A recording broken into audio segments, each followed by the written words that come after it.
vaziyatlarni oldini olish bo'yicha dolzarb 30 kunlik oylik ketyapti bizda. Mana bor fermerning hovuzda. Bo'ladi. Bobor o'zingiz nafas oladigan havo tarkibida kislorodni yeb tugatib qo'yadi. Yo'q. gaz qoladi.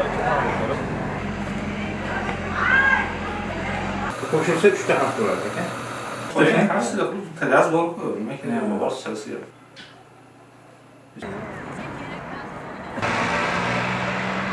Yangi narsalar yoki qayta berib turiladi.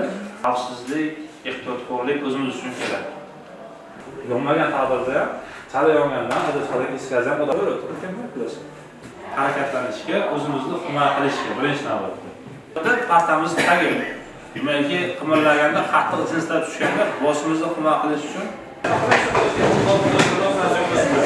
bo'ldi. O'zlar javob qilib qo'ygan.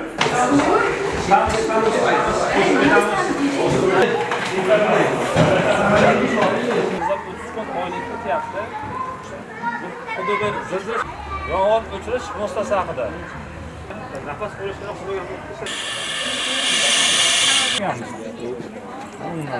o't o'chiruvchilar, malades, to'g'ri.